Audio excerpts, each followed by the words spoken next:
waa kaga soo baxaysaa qofkii qof dhibaateeya ama qofkii qof muslima dilaa. marka hadda bilaal baa nala jooga, waa ilaahay mahadii. intii ay la maleegayeen ilaahay waa uga dhib yareeyey, oo hadda waa ninkaas hadda meesha nala joogo hadlaya. qorshoodu ma ahayn inuu noolaado ninkan, laakiin ilaahay baa yidhi maya, waa nool yahay, waa caafimaad qabaa, keliya wuxuu u baahan yahay taageeradiina. seeta brother? الله ولك الحمد لله هذا وافي أنا هاي إلهي مهدي ما شاء الله. بلال ولو يمد بلال محل هذا هدت كان أديك سوى يقدمي. الحمد لله هرتا وكأجم هاد عنا هرتا ولك أيوب عشومات دانا دي وصل يسي أديك قل كاجا وأنا كافي لنا أديك أصحاب تاضبا إن عشومات دان إميت كسي قرق بدن بالله يسمعه.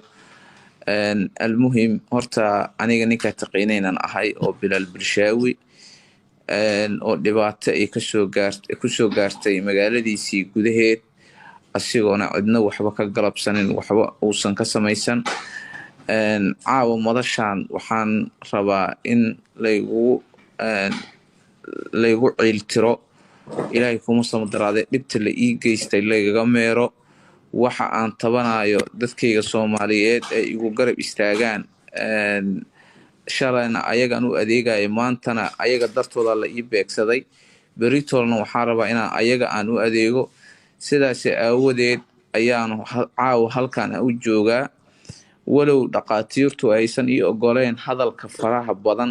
waxaan go'aansaday caawa inaan idinla hadlo, idin ogeysiiyo siday wax ii gaareen, halka aan filanayo inaan ka rajeynayo inay noqoto caafimaadkayga. intaasaan usoo galay inaan lifekan aan soo fariisto. aada u mahadsan tahay bilaal. asxaabta siduu bilaal idiin sheegaba, xabaddu waxay kaga dhacday dhuunta. dhaqaatiirtuna waxay u sheegtay in bilaal uusan aad u hadlin, hadalkiisuna yaraado. marka bilaal aad uma warrami karo. waxyaabaha muhiimka ah oo ay tahay inuu idinla wadaago asaa idiin sheegi doonaa. inta kalena anigaa caawi doona, anigaa caafimaad qaba. marka saas u ogaada. weli bilaal isbitaalkiyaa ku jirtaa soomaha saaxib? xilliga aan kula hadlayo sariirta isbitaalkan saaranahay oo aan fadhiyaa. waan rajeynayaa insha Allah maalmo kadib inaan kasoo bixi doono hadduu alla idmo. dadaalku intaan keliya kuma ekee, waxaa jiraan dhalinyaro fara badan oo ayagana isku dayaya inay caawiyaan, oo ii sameeyeen linki la yiraahdo GoFundMe oo saaran profileka TikTok-gayga. qofkii raba inuu numberkayga u helo, linkigaas hadduu ku dhufto oo gudaha u galo oo GoFundMe-ga uu aqriyo, qaybaha hoose numberkayga koomadeyda ku qoran, halkaasna wuu igala soo xiriiri karaa, wuuna iga soo caawin karaa. anigu maanta inaan Soomaali usoo baahdo oo aan gacanta aan hoorsado, waxa ii geeyay waxay tahay, waxaan ogahay shalay ayagaan ahaa, maantana ayagaan ahay, beritoolna ayaga ahaan doonaa. taasaa igu kaliftay inaan baahideyda aan usoo bandhigto. almuhim aniga ka bilaal ahaan dhibku wuxuu isoo gaaray 2 bishii Sebtembar, habeenimo fiidkii anoo fadhiyo meel maqaaxi ah, anuu sii jeedaa qaybta gadaale la iga toogtay, xabaddu dhana iga soo gashay, dhanka kalena igaga baxday, iyadoo jeexday dhuunta. oo ilaahay kuma samadaraadee ayaan la ii diidanaa inaan wax cuno waxna cabo, ilaa muddo 5 maalmooda aan waxba aan cunaynin waxna aan cabaynin. ugu dambeyn hadda maanta waxaan awoodnaa inaan hadlo, inaan wax cabo, inaan wax cuno. ilaahay mahadii. dhaawaci inta badan waa kasoo bogsooday. maadaama aan soo bogsoodana waxaa loo baahday xaggii dhankii kale ee dhaqaalaha iyo ilaahay kuma samadaraadee. waad ogtiin anigu nin dhaqaaliyahana ma ahi, nin dhaqaale ka tabcada ma ahi, Soomaalida ma ahi nin ilaahay kuma samadaraadee taajira, family taajira kama soo jeedo. taasa igu kalifta marka maanta inaan idinka codsado in lay garab istaago. bilaal insha Allah waxaan rajeynayaa in ilaahay caafimaad buuxa marka koowaad ku siiyo. midda xigtane habeenkii dhibaatada kugu dhacday dadku aad bay uga xumaadeen, aad bay uga murugoodeen. dadka dhammaan waa ay kuu duceeyeen, aad bay kuu jecel yihiin. waxaa taa nin dhalinyaro ah oo dalkiisa ku sugan, dalkiisa jecel, dadkiisa jecel, samafala ah, dadka maaragtay u gargaara, dadka caawiya. maanta adiga in Soomaali ay ku caawiso waa ay ka go'an tahay. waxaan ka warqaba habeenkii dhibka kugu dhacay siday uga dhiidhiyeen. marka bilaalow aan mid ku weydiiyo, rasaasta dadka kugu dhuftay soo laba xabo maa xabadaha kugu dhacay? midna way iga dhex baxday oo dhuunta dhinacay iga soo gashay, dhigta hoosteeda ka baxday. midna waxay iga sartay xagga dambe ee madaxa. okay, dadka xabadda kugu dhuftay ma aragta adiga ishaada ma saartay? may indhahayga ma saarin, anuu sii jeeda la itoogtay. okay, insha allah dadkaas dhibaatada kugu geystay ilaahay agtiisaad ku xisaabtamaysiin.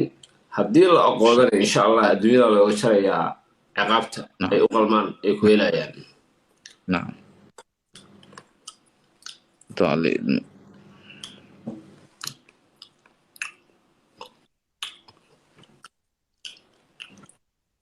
asxaabtu waa joogtaa, qaafka sheergareeya, shaashada taabtaabta. walaalkiin bilaal waa kanaa, waa markii ugu horeysay oo uu hadlo ma uu live ka soo muuqda. umalaynaya bilaal haddaana qaldanan kadib dhibka markuu gaaray kadib soo maa?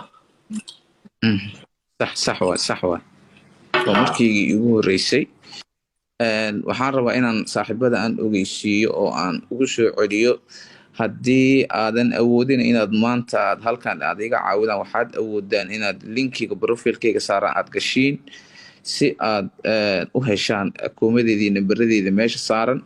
linkigana waa GoFundMe, asigana sida wax loogu bixiyo haddaad taqaanana waa ku bixin kartaa. bilaal bushaawi waa ka warqabtaan intuu isheeg arrimo badan buu soo qabtay. waxaan ka mid ahaa caawintii dadka Soomaaliyeed oo abaareysnaa uu caawin jiray, oo meel kaste oo deegaan kasta uu tegi jiray. marka waxaan naga codsanayaa dhalinyaro, adduunka wax isku yahay, aakhira wax isku maaha. bilaal waa saaxiibkeen, waa walaalkeen, waa nin dhalinyaro aad u fiican, waa nin aad u fircoon, waa nin bulshada Soomaaliyeed oo dhan jecel yihiin, asna jecel. ani ahaantida yaxbul bilaal nolosha horta marbaas aragnay. mar waxa weeye hadda aan Muqdisho imaanayay oo aan 2 saac kaliya joogay. dee anuu bilaal markaas anoo ogaaba inuu nin fiican yahay, waxaan soo ogaaday inuu nin aad iyo aad dhalinyaro ah oo fircoon oo dadkiisa Soomaaliyeed jecel yahay uu yahay.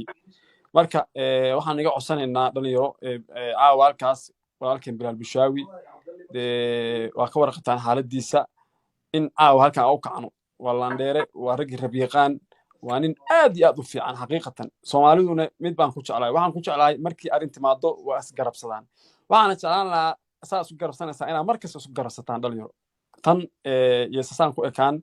bilaalna caawa aan tusno inuu walaalkeen yahay, inuu nin dhalinyaro Soomaaliyeed yahay, inuu markuu hiil naga soo baxday oo aan u gudi karno. ali maqlaya Soomaaliya yugu aad lagu maqlaa. adduunka waxaa la helo caafimaad baa wanaagsan. qofku hadduu caafimaad haysto wax kasoo sameynaya oo soconaya, wax kasoo qabsan kara. laakiin caafimaadku wax la helo maaha dhalinyaro. bilaal walaalkeen waa dhaawac, waa ka warqabtaan dhalinyaro. marka bilaal bushaawi, aniga wallaahi habeenkii aan arrinkaas aan maqlay saan u naxay wallaahi. mararka qaarkood wallaahi markaa soo xasuusto aad baa u yaabaa, waayo bilaal nin dhalinyaro aad u fircoon weeye. oo maanta haddaad hiil hawl kaga baahatay, wax kaga baahatay aad ka heli kadib, maantana annaga naga helo wey bilaal bushaawi. gar iyo gardaraba bilaal bushaawi waa inaan garabkiisa noqonnaa, waa inaan maanta tusnaa, waa inaan u muujinaa. bilaal waa ka warqabteen inta qof oo abaarihii dalka soo maray si uga qayb qaatay. meel kastuu tegaya oo gobol kasta Soomaaliya oo meel kastuu tegaya.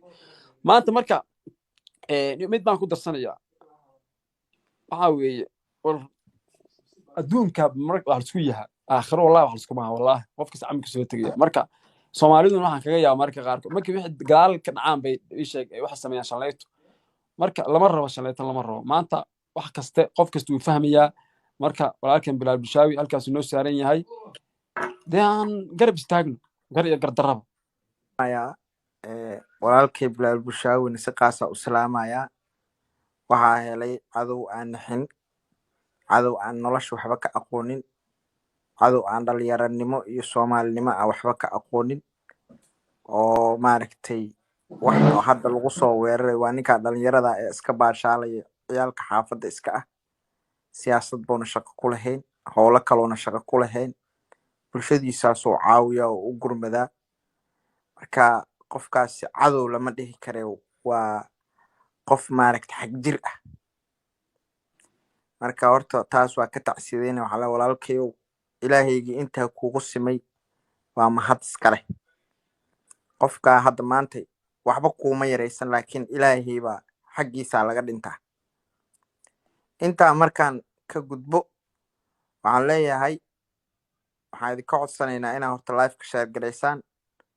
bulshada soomaaliyeed buu bilaal u shaqayn jiray, u adeegi jiray. waana maantana asagiyaa maanta nooga baahan inaan garab istaagno.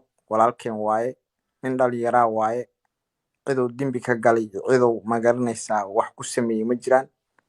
sidii shalay oo hooyooyinka soomaaliyeed ee meel kasta degan ee abaaruhu saameeyeen oo biyaha ugu dhaaminayay oo raashinka ugu qaybinayay, maanta waxaa idinka codsanaynaa dhammaan ummadda soomaaliyeed inay garab istaagto bilaal bulshaawi. bilaal bulshaawi nin qabiil ma aha, nin qabyaalad iyo qabiil hurya ma aha, waa nin dhalinyaro ah. maanta meel geyga soomaaliyeed ka xiranna ma jirto. marka dhammaan waxaa idinka codsanaynaa walaalaha soomaaliyeedow inaad bilaal aad garab siisaan. bilaal waa inaan garab istaagnaa oo maaragta qof walbo wuxuu awoodo. walaalkeen maanta waa naga xanuunsan yahay. duco haddaa awoodid xataa ayada laftirkeeda wax dheefka keliya waxba ma aha. ducadu xataa waa sadaqo, waana waxa ugu fiican. marka walaalayaalow, ilaahay inuu noo caafiyo walaalkeena haloo soo duceeyo, sidoo kalena hala soo garab istaago. maanta supportuu nooga baahan yahay bilaal. waa ninkii shalay aad garab taagneedeen, saaxiibka la aheedeen, maaragtay meel walbo aad maaragtay oo dadka soomaaliyeed aad ku taakulaynayseen ood ku saboor garaynayseen. baalasha uu ku duulayay shalay idinka u ahaayeen. maantana waxaa la rabaa idinka inaad garab istaagtaan oo si maaragtay walaalnimo ah oo kalgacal leh inaad u garab istaagtaan. walaalkay ayuub asagana waa u mahad celinayaa oo barnaamijkan soo qabaqaabiyey. inta dhammaantiin beerka ka jecel inay salaanto ama mar uun codkiisa maqashana waa mahadsantiin idinkana. waxa weye dadku waxa weye lama wada qancin karo, laakiin waxa waaye waxaad ilaa idinkana aada u mudan tihiin. laakiin waqtiga oo yar awgeed iyo dadkii oo maaragtay inta maaragtay importantiga ayagana la rabo in maaragtay waqti la siiyo. marka waxaa idin leeyahay walaalayaalow, bilaal gacan aan siino, aan support garayno. ani xataa diyaaraan ahay. marka waxay awoodeedu tahay walaalkay inaan maaragtay aan dhammaanteen aan garab istaagno oo aan support garayno. marka ayuu waa ka baxayaa. aada u mahadsan tahay. dadka kale haddaa jaanis siinayin ii sheeg. haddaa oo maaragtay